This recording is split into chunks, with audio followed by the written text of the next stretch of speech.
Classes में आप सभी का बहुत बहुत स्वागत है। इसमें आपको नाथ साहित्य पढ़ाया जा रहा है। नाथ साहित्य में महत्वपूर्ण कक्षा चल रही है। आज की कक्षा में गोरखनाथ पर चर्चा होगी। पिछली कक्षा में भी मैंने गोरखनाथ के ऊपर कुछ प्रकाश डाला था। तो आइए देखते हैं गोरखनाथ। गोरखनाथ नाथ साहित्य के प्रवर्तक होने के नाते अत्यधिक महत्वपूर्ण बनते हैं। आइए देखते हैं, ये नाथ संप्रदाय के संस्थापक हैं। कौन? गोरखनाथ।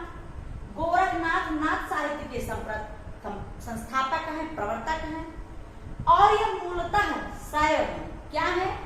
शैव, शिव की उपासना करने वाले हैं, शैव हैं। गोरखनाथ के समय को लेकर के विद्वानों में मतभेद है। पिछली कक्षा में मैंने बताया था कि गोरखनाथ के समय को लेकर के विद्वानों में अत्यधिक मतभेद है।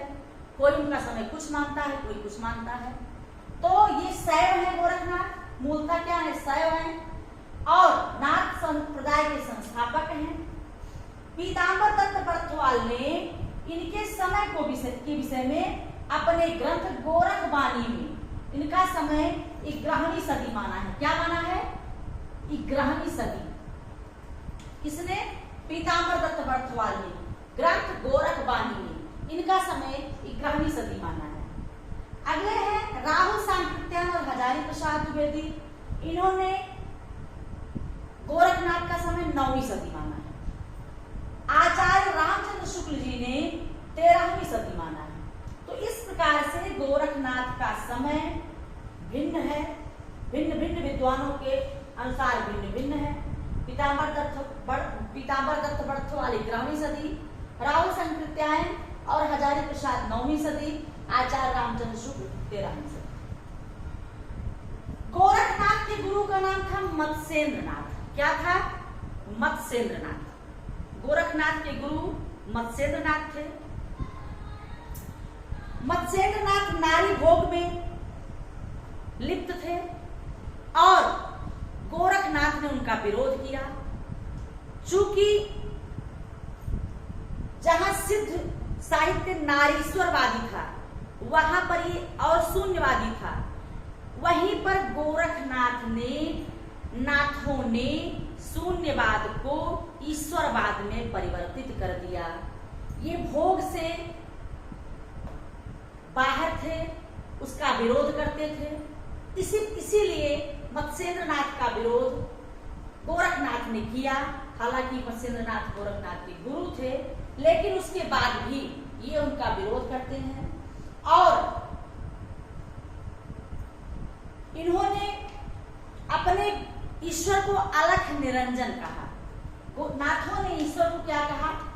अलख निरंजन कहा। तो इस प्रकार से गोरखनाथ, जो कि मत्स्येंद्रनाथ के शिष्य थे, इन्होंने मत्स्येंद्रनाथ के नारी भोगवाद का विरोध किया, प्रबल विरोध किया। सिद्धों के शून्यवाद को इन्होंने ईश्वरवाद में परिणत कर दिया और इन्होंने अपने ईश्वर को अलख निरंजन नाम दिया। और गोरखनाथ ने अपनी रचनाओं में गुरु महिमा, इंद्रिय निग्रह, प्राण साधना, वैराग्य, मन साधना, कुंडलिनी, जागरण, शून्य समाधि आदि का वर्णन किया। ये भोगवाद, शून्यवाद आदि से विरक्त होकर के ये जो है गोरखनाथ ने गुरु के महिमा पर चर्चा किया, इंद्रियों को बस में करके आगे बढ़ने पर चर्चा किया, प्राण साधना पर चर्चा किया, वैराग्य पर किया, मन साधना पर किया, कुंडलिनी जागरण पर किया, शून्य समाधि आदि का वर्णन ये गोरखनाथ ने अपने ग्रंथ में किया। तो गोरखनाथ की महत्वपूर्ण जो ग्रंथ है उसकी चर्चा हम अगली कक्षा में करेंगे।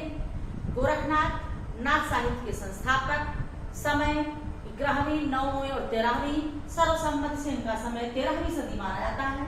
अगर प्रश्न पूछता है गोरखनाथ का समय क्या है, तो आपको 13वीं सदी ही मानना पड़ेगा। शुक्ल जी का समय सर्वमान्य माना गया है। गोरखनाथ के गुरु मत्स्येंद्रनाथ थे। तो इस प्रकार से नाथ साहित्य में गोरखनाथ बहुत ही महत्वपूर्ण है इनके समय के विषय में और इनके ये शैव थे मूलतः, ये भी प्रश्न बन सकता है कि गोरखनाथ मूलतः क्या थे, शैव वैष्णव शाक्त जो भी थे। तो आपको पता है कि ये क्या थे मूलतः शैव। तो गोरखनाथ पर चर्चा हम आज की कक्षा में किए हैं। अगली कक्षा में फिर आपसे मिलते हैं गोरखनाथ की रचनाओं के साथ। तब तक के लिए धन्यवाद।